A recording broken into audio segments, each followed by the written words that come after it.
Hey folks, welcome into Pro Football Ireland as we get closer to the NFL season. Welcome to Pro Football Ireland, folks. Pro Football Ireland is sponsored by 888 Sport, the official bookmaker of the NFL in Ireland and the UK. Michael and Quay, delighted to be joined by my friend, my comrade, Michaela Fagan. Michaela, we are sitting first week in August and we're getting closer. How's the excitement level both in the Fagan household and just generally as we're now around a month to go from kickoff? I don't think I'm thinking about it too much at the moment because I don't want to, it's still, I think it's 7 Sundays away still, which is still a good bit to go, but I'm still getting gradually a little bit excited. Still not trying to think about it too much because then it'll just make me really sad to think how far we are away still. But yeah, it's building all right, and at least we have a particular show to keep us entertained until the NFL season's back. We're getting there. Once it's back, baby. It goes from September all the way through. 2 games in Germany, 3 games in London. I know you're going to be in the States as well around Christmas time, and the Super Bowl is in Vegas, so it's going to be fun. It's going to be a mad season. I'm looking forward to it. We're sitting here 4th, 5th, 6th of August, just whenever this goes out. But have you been, focusing much on training camp so far? There's obviously a lot of whispers around the Jets, and they played their first game a couple of days ago in the Hall of Fame game. Do you feel that it seems like it's back just because of the sheer media focus has been on New York, and it seems like it's been up a level this year, hasn't it? Just on social media, and everyone seems to be buying in more to training camp generally. Yeah, I feel like there has been a lot more hype around it this year and kind of the training camp. And I think you're hearing more about individual players that you haven't really heard about before. I've heard a few guys from even just being mentioned off the Cleveland Browns, and I'm like, I've never heard his name before. And then obviously they're putting players on the can't play list or whatever. So yeah, I think it's definitely kind of jumped a gear by the excitement level. I don't know what it is particularly. Maybe it has obviously been so much movement happening. Aaron Rodgers is at the Jets. There's, other big names have gone to teams. Jimmy Garoppolo is going to be the quarterback of the Raiders, and there was kind of things about him not passing his medical. Now he has passed the medical and stuff like that. So it's just, there's been a lot of movement, and I think that's what's getting people excited about the new season. Bring it on. Before we talk about this podcast and what we're going to talk about, very quickly, are you coming to Belfast with us in August, or is it TB, or in September, or is it TBC at the time of recording? It's still TBC. You can ask anybody that knows me that I'm very just will go anywhere at any time. I love just going to new places.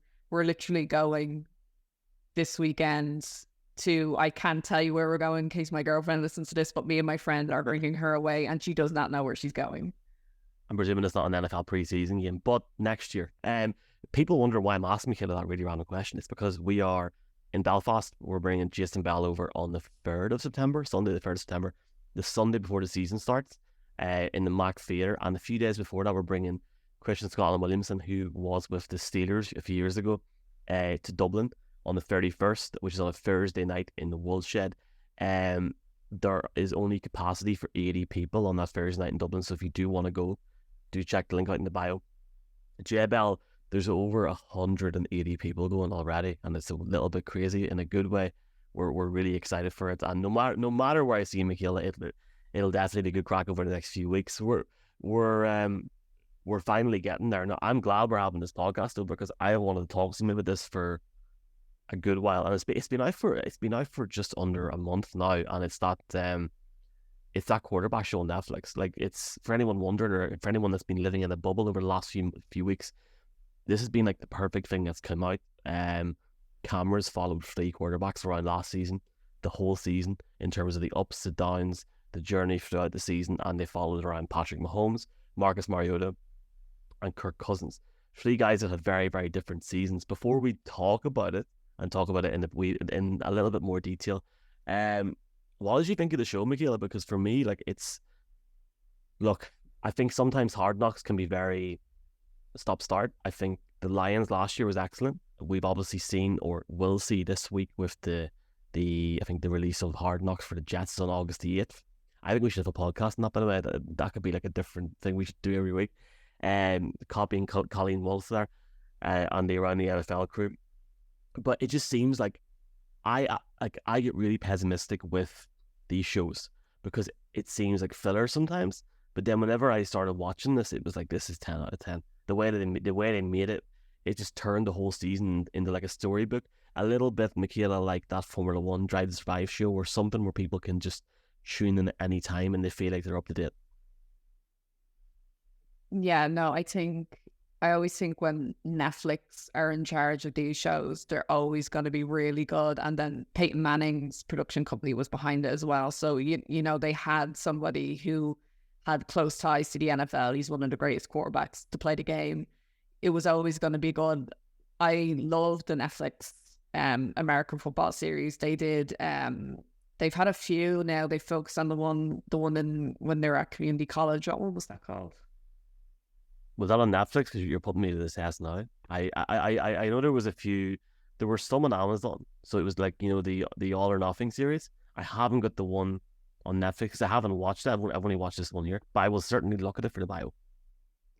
No, yeah, there definitely is one on Netflix. I'll Google it in a second when we are not talking, but or you're going to do it now. I can see you doing it. There is one on Netflix, and there was 3 seasons in community colleges, and that was really, really good. And then they did another one where it focused on quarterbacks from high school. Jake Fromm was in the first season. Justin Fields was in that as well, and that was on Netflix for a while. So that was a great one. That's how I Last Chance U. Last Chance U. That was it was like their last chance, because like during community colleges they didn't get into, you know, Division I programs or stuff like that. And then the first time I ever heard of Justin Fields was when watching the show about the quarterbacks in high school.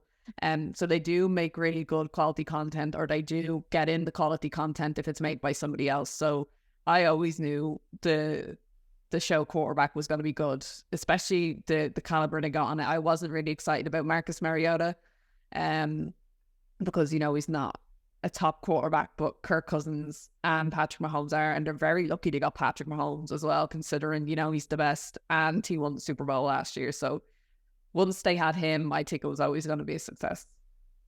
I think so. First off, I agree with what you're saying. I probably invested too much time with Friday Night Lights instead of watching Last Chance U, so I'll definitely add it to the off season this next year for people wondering how has this lad got to this point in his career and he hasn't watched it. Well, I haven't watched it. I watched 5 seasons of Friday Night Lights instead, and I loved it, and I highly recommend everyone to watch it. Well, first off, the whole Mahomes thing, yeah, if you throw money at something, it'll happen, I guess, and it sort of probably worked out both ways, because Mahomes probably got a hefty addition to his $500 million wage for doing it. The quarterback I felt I got the most out of on the whole show was Mariota, and I did not have that mindset going into it. I thought, well, Mariota, I mean, as you said, he's not a top tier quarterback, but he still has a good story in that sense, in terms of where he's from, his heritage, his pride. But the reality is Netflix, in my opinion, hit gold on that only because of his struggles at the end of the season, both mentally and physically. And, you know, he was getting a lot of flack for that last year whenever he basically walked out in the team. And for us to be able to see a different side of him, I thought was a massive plus. And I'd say that Netflix were licking their lips and going like this with their hands. Not in a negative way. It's more just like, you know, like that should never be, that situation should never be taken advantage of. But the reality is, it's a bit like whenever Arsenal were on their show on Amazon, and Aubameyang, who was the captain, folks, got stripped of it, and we never seen the video for 6 months until that show premiered. It's quite similar in that sense. Like, Netflix would have known at the time that they were onto something, and we got to see behind the scenes of really the pressure that man was under. So I guess, I mean, I don't know if you want to add that into that there, just Mariota, Michaela, but I thought for me that my opinion of him changed in the sense of, you really seen a guy that was not just struggling, but he was trying to make it. And I really hope in the future that he can find a way again, because I believe, I'll correct myself if I'm wrong, I believe he's the backup in Philadelphia this year. Thank God I got it right, as the nod persists. Yeah, so, you know, it's very unlikely that he'll start there in Philadelphia. Maybe if Jalen is hurt for a couple of weeks, he might come in. But definitely rooting for him after the series because I really felt for him, especially whenever he was dropped for Desmond. Yeah, no, I think he obviously was at Tennessee. He was drafted second overall in his draft year behind Jameis Winston. But I think, he was benched for Ryan Tannehill, and then he went to Vegas as a backup for a couple of years. And I think, in my opinion, Atlanta was his last chance. I know he didn't play much in Vegas, but I'm kind of like, you're going to a team that does not have a quarterback. They just drafted a rookie, who he wasn't taken that highly. So that is your chance to go in and claim the starting job. And he didn't do that. And now he's at Philadelphia as a backup. He's going to be a backup for the rest of his career now. He's no opportunity to be a starter again, I don't think. I'm going to use that as the massive Instagram reel if he ends up becoming the MVP or something this season. I'm joking. I'd love to see him do well because you could see, he went to Atlanta. He was given that opportunity. His wife was pregnant. He had a lot of stuff going on. They were far away from home. There was no family near them. And then, it was a performance. And he probably got a bit more time than he deserved at the end of it, but I felt for him whenever he was cut. My opinion of him walking away, per se, definitely changed because you could see that he was under a lot of stress. And that's why this show was so good. And the reason that this show was so good also was because it made me see Kirk Cousins in a completely different light. Now, first off, should we talk about his dress sense at all, or should we just pretend that it's not horrible and move on? I am going to say this. One of the things that made me like Kirk Cousins a bit more was the fact that I don't like to say it like this because it sounds bad, but that his wife dresses him, because I just think it's really cute that she's just like, oh, I'm going to lay out his outfit for the press conference and game day. And I just think it's really cute. And she's like, we're just normal people. We just shop at Target. And I think that's nice when you see other people like Mahomes and like all the other kind of quarterbacks, and they're just really flashy. Like sometimes I don't mind it. Like I love designer clothes as well. And I love seeing the guys in their suits come in and their cool jackets. But like some things just really, really annoy me. And one of those is Mahomes' stupid Oakley glasses. They're stupid. They're not nice sunglasses, the ones that just look like ski goggles. So I actually really liked that Kirk Cousins' wife was just like, we just shop at Target, we're just normal people. We're never going to get a commercial deal with Oakley now. Oakley men's Sutro Light. I agree. I don't like them either. I think that they look ridiculous completely. Mahomes' sunglasses. Kirk Cousins' wife's lovely. She seems like a really, really nice person, and you can see that. And that's what was so cool about the whole documentary series, because the episode where I think it was like the Thanksgiving one where Cousins went into like his locker or like his little spare room and he had all his stuff laid out from his career. I thought it was awesome, but more so, look, obviously the partner of any player in any league or any sport, male or female, will always have to sort of get behind that person and support them. That's a given. But you can really see that he really has his family support there. But Michaela, like, my opinion of him was changed just from the way that he sort of went about himself in that documentary. He seems like a very, very nice guy. Like, I literally asked him a question once in London, but then literally from, standing beside him at the NFL honors, and he took the time to actually stand up and like he spoke for a couple of minutes and had a bit of a crack. And I guess looking at that and looking at that documentary, he seems to be very grounded. And I'm certainly in a position this year where a lot of people seem to expect the Vikings to go down a gear. That seems to be the general outlook on the NFC North at the minute. They don't think the Vikings will have that same performance level. I'm definitely rooting for them because he seems like a great guy. And he seems like a guy that, maybe sometimes has been hated on too much. Do you think he's been hated on too much? Because the Vikings and Cousins have been put down an awful lot. And he has done an awful lot for that team, albeit they have not got to that next step yet. I think the only thing about Cousins is, again, I think Netflix were lucky in the sense where they got Cousins in kind of this light where people saw him, putting the chains on. We saw that in social media, the goofy glasses, and then he'd have everyone else's chains on, and it was really funny, and he was shirtless. And again, Netflix got a great moment to kind of highlight, who he is as a person as well. He's, humble, but he can have a bit of fun with his teammates. But I think I think the show only will boost his confidence, because I think no one can come away saying anything negative really about him. And I think he could probably look at I doubt he looks at social media, but even, I think people will probably, he'll realize that people actually like him as a person. I think that'll probably take a bit of pressure off him. The only thing is that, yeah, like you said, they haven't gotten to the next level. And even my brother didn't really know who he was. Now, my brother does not watch American football, but he watched the show. Another great reason why the show was made. It gets more people interested in the sport. And he was asking me again about Cousins, and I said, yeah, Cousins has good stats, but he's never gotten them very far in the playoffs. But I think the show will only boost his confidence. So I wouldn't be surprised if this year, they made a bit of a run for it, because he's a good quarterback and they have one of the best wide receivers, and they do have a good head coach going into his second year. So I think they can only go up. I think that, but also before we give our thoughts on what the next series should be, we have to talk about Mahomes. I don't think we're spoiling it for anyone. He won the Super Bowl last year. I have had to find over the last couple of years, I have had to take my fan hat off and look at the NFL from an analyst role. So obviously, as somebody who supported the team in his division, I've had to try and look at how he's played. The way that he played last season, towards the end of the season especially, was phenomenal. And what he was able to do with a perceived lack of talent in comparison to the year before was superb, especially down the stretch when they go up against that Philadelphia team and win the Super Bowl. But more so, Michaela, and it's things that you forget about. Like, the Chiefs started last season, they did not perform that well in the first few games. They got over the line against the Chargers. They then lose another game a couple of weeks later. They go to the Colts and lose that game. And instead of Mahomes getting down, starting to doubt himself, he says, this is going to happen in football. We have to be better. And they're on to the next one. You see that side of him, but then you also see the family man as well. Like, the guy that was going through all that at that time. His wife had a child a few weeks after that. So this is the guy he's trying to juggle a lot.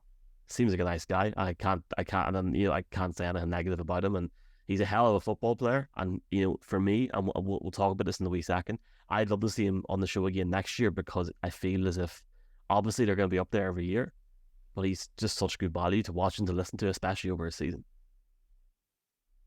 I disagree with you. I know Mahomes is the best quarterback in the league, but his personality sometimes just runs. I think it's the cockiness. I don't think it's confidence. I think it's cockiness. It rubs me the wrong way. I don't like cocky people.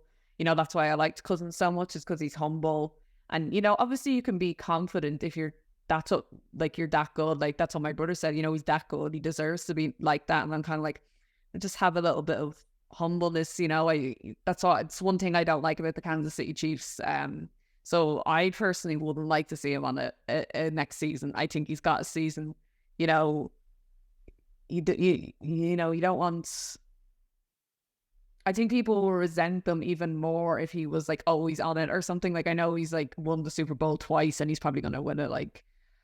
Hopefully not as much as Brady, but he will win it a few more times, probably twice at the least.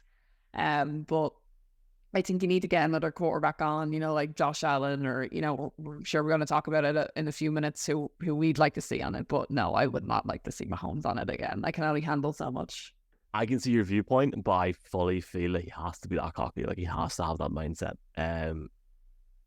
I think from sitting and looking at a league basis all year on these podcasts, for me, I probably didn't have the time to sit down and look at the Chiefs in detail, just because some of their names they weren't as big last year. Like, having Sky Moore coming in as a rookie, having Valdez-Scantling there.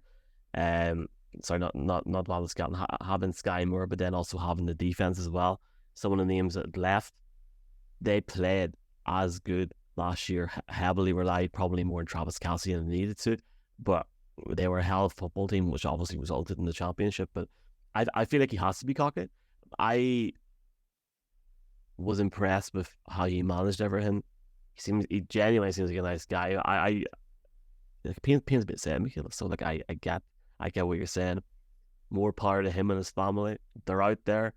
They are earning the bag, and I'm not jealous whatsoever. Let's jump into what the title of this YouTube video is. They're gonna have the show next year. All right. So we'll talk about different positions in a wee second, but I truly feel that for them to strike gold, they have to pick certain quarterbacks. Now, the problem, Michaela, with this is it's difficult for them to pick players when you don't know what's going to happen in the future. And like, for all we know, the Chiefs go and they win 14 games this season. They get through the postseason, they win the Super Bowl. Good night, everyone. Have a good off season again. What, are you going to pick Mahomes again? You can't. So, like, in terms of outside of the three quarterbacks that we've seen this year, who do you think, if you had to give me three names or explain why as well, you think there'd be good value if you had to pick a lineup next year? And I presume it's the NFL doing it, it's not Netflix. But who would you pick if you were Netflix? I think the format they had this year was very good, except for Mariota. I think I would have picked someone maybe a bit more, I don't know, kind of in the eye more. He was a backup and then he went to Atlanta. I don't know. I just always felt like he was finished, as a starter anyway. So, but I do like the format that they done, kind of the top tier, like the best guy in the league. And then they did like the guy who's really good statistically wise, but just can't, like, he's like, like a mid tier. And then the guy who's kind of fighting for his spot. So again, I would do it kind of that kind of way. I think they need Joe Burrow on it next season. I know you could probably look at, say, Josh Allen, but Joe Burrow, I think there's something about him that people just like. He's very charming. And Josh Allen is as well, don't get me wrong, but I think people just like Burrow and they like Chase. And, you get Burrow, you get Chase, how you got Mahomes, how you got Kelsey in the documentary as well. So I would say Joe Burrow because, I genuinely think they're going to win the Super Bowl this year. I think they fixed what they needed to fix at the offensive line, and I think they're going to go win the Super Bowl this year. So it'd be great if they had him because, they're genuine contenders. Second, you see, there's only one thing about saying this. I'd like Jared Goff.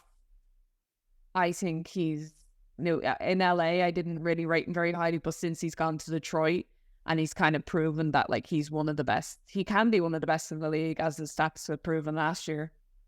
And, they weren't on a good team, but they got really far towards the end. I think, Detroit would be an interesting city as well. But I do like Jared Goff. I would say him. Or if I wasn't going with Goff, I'd say Russell Wilson because he's kind of, well, I don't really want to say him because he's considered a top tier quarterback, but he's fallen off kind of last year. So, but he will be good at kind of like redemption story. He needs to kind of step up. He's gotten a big contract. He was a big trade. So for the second guy, I'd like Joe Burrow, the second guy either to be Wilson or Goff. And then the third guy, I'm going to go with Baker Mayfield because I think his career is just taken. And I know people are just like, you're just obsessed with Baker Mayfield. But would everyone not like to see him on the show? He's a real polarizing character. You either love him or you hate him. His career's taken a bit of a downward turn. He was at the Browns. He got them to the playoff. They obviously traded for Deshaun Watson, got rid of him. He went to the Carolina Panthers. He asked to leave a couple of months in. Went to LA, had one great game, and now he's at the Buccaneers where he can start because they know quarterback and he's going to be our starter. So I think if they had him for this upcoming season with the Buccaneers, it's make or break for Mayfield. He was a first overall pick. He was picked ahead of Josh Allen, Lamar Jackson, who are top 5 quarterbacks in the league. He has to do something this year or his career is finished in a sense of he won't be a starter anymore. He'll be a good backup. So they're my guys. It'd be Joe Burrow, Baker Mayfield, and either or Jared Goff or Russell Wilson. Some really interesting, picks there. I have to give it to you. I think you've said why each of them could be on it. I'd love to know in terms of the NFL, like, did they pick more than 3 players last year and it just got to like October, November and they thought, no, we'll stick with these 3? I think that could be because it's very difficult to put your bets on 3 people and then for it to work out. Like, for example, like if they had went with Trey Lance last year, he was gone in 2 weeks. There's no storyline there, and maybe one episode. So I get every selection you said. I would disagree with one thing. I think Mariota was the basis of that show this year because it showed just how difficult it is not only to get into that league as a quarterback, but to actually start when you got 32 guys there. So it's like, I really enjoyed that aspect of it. I feel that you need to have a balance of high-end success, mid success, maybe not happening, don't get to the playoffs or miss out early in the playoffs, or maybe get closer than you thought you would have been, and there's disappointment there. And then I feel you have to have that grind, you have to have that journey. So that's why I feel that, no, I agree with your Baker point, but like I think like sure it's sort of the same as Mariota-ish, so like that's my thing. But no, like I get what you're saying. I think Baker would be a great choice if he's a starter in Tampa Bay, which could be a different conversation at a different point in this month in August. I think for me, I'm going like around at the minute. I think Bryce Young will be a really good opportunity to see because he's coming into the league. The pressure that comes on him being in Carolina in the division that he's in. I also feel Anthony Richardson with the Colts would be a great one because there's a massive bubble chamber in Indianapolis coming at the minute where, frankly, their GM needs to ensure that they win this year or get to the playoffs, which in that division that they're in should not be a problem, in my opinion, but it probably will be because of the AFC. So Bryce Young or Anthony Richardson, I'll probably lean on the cool choice, which is Bryce Young. In terms of middle tier, I probably wouldn't even put the Broncos in middle tier at the minute. They're lower middle tier. I agree with you. I think Russell Wilson would be that good redemption one. I'd be surprised if the Broncos let him into the facility in terms of cameras. I'll start at the top. You said Burrow, so I'll say the obvious one, Josh Allen. I think Josh Allen will be one in Buffalo to go in and sort of have that Kirk Cousins style feel, but a higher echelon with the Buffalo Bills. That'll be fun to watch. And then in terms of middle tier quarterback, in terms of middle interesting story one, I think the middle one has to be Jimmy Garoppolo going into Vegas because of the pressure that he has in Las Vegas. The fact that he wants to prove everybody, frankly, he'll never admit it, he wants to prove everybody in San Francisco wrong this year. I think he'd be great to watch. So I've got. I will disagree with you because you just said, what if they picked Trey Lance last year and then he got injured? Jimmy Garoppolo's going to get injured again. He'll be all right. Jimmy will be grand. Yeah, but like the injury to Trey Lance was like, I wouldn't say 1 in a million, but it was such a horrible injury to get. You know what I mean? Like at his age, and one that neither of us mentioned, Brock Purdy could be awesome as well. If he is the starter at the time of recording, we'll see what happens. I mean, we're presuming. One that would be really good, and I'm not tying into Jason and Mark here because they're Cardinals fans, is Kyler Murray, because he's in a situation where he is not going to start the season. He could come in, Michaela, towards the second quarter of the season, halfway point, and he does seem to be very good crack on camera. So it could be a situation where he comes in, it's a cesspool in Arizona, and he just has a bit of crack, and it could be a bit of fun in that sense. But then there's rumors already stating that, you know, if you get to week 7, week 8, and he's not playing, is he going to play for this team again?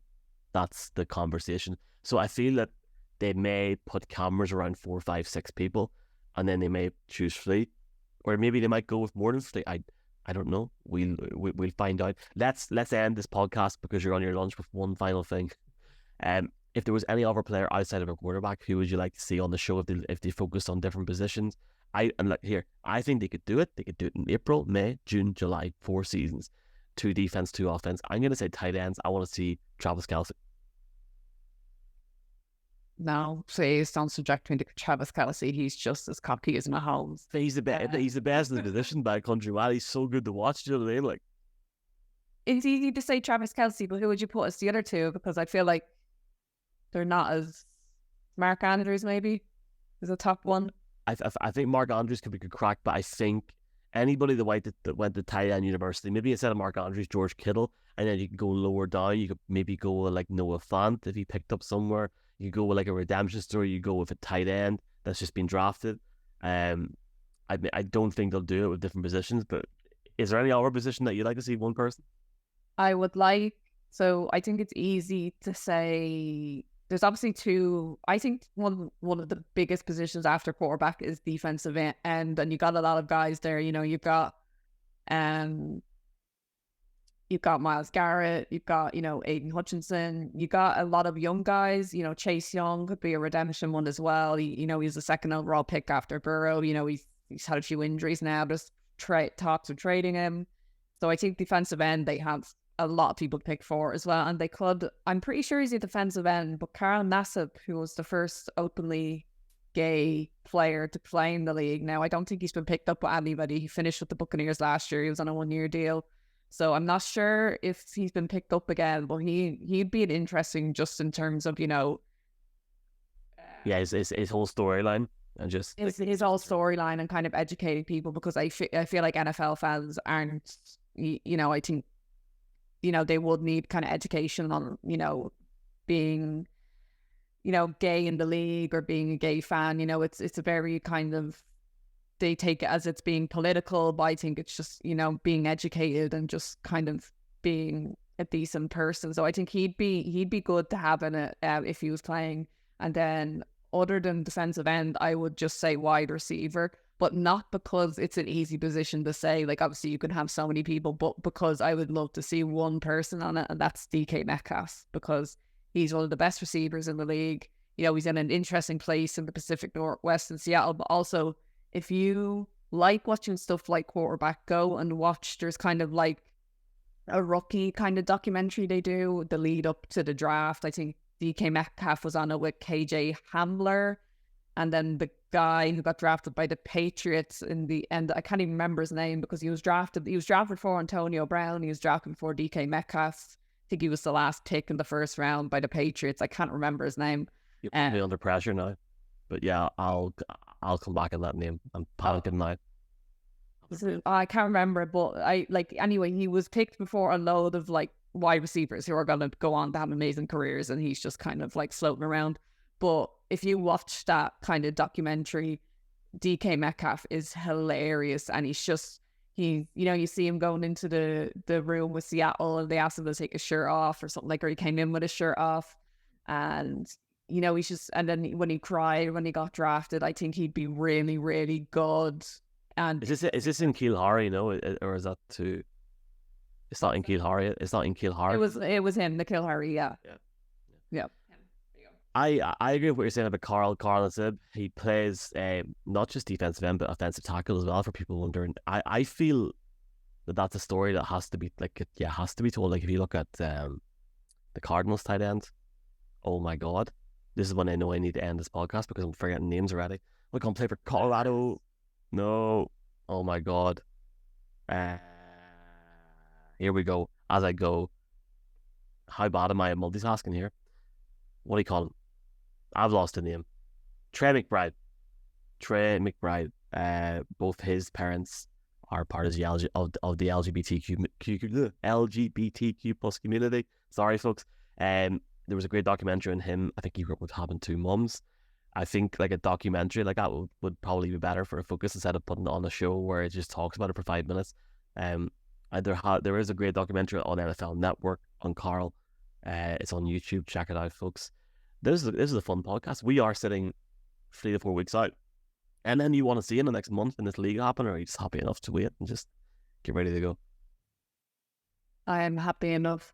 Just kind of waiting. I wish I would just get a move on it and decide what games I want to go to, because obviously there's London, there's Germany, but then I'll be in the States in November and December, and I could probably go to a game in Florida. So I'm trying to convince my friends whether to go to Jacksonville or Tampa.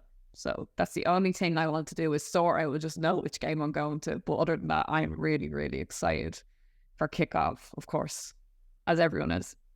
Well, I appreciate chatting to you. It's been good crack, Michaela. I'm always looking forward now to the next few weeks to start looking in depth as a team, getting back together again. Really, start looking at the action, the teams. As we go into it, there'll be lots more content coming your way, folks, over the next few weeks, over the next few months, especially. But as we get ready for the season, as pre-season is underway, big thanks to 888 Sport for the support of Pro Football Ireland. Michaela, I will chat to you soon. Have a great day, folks.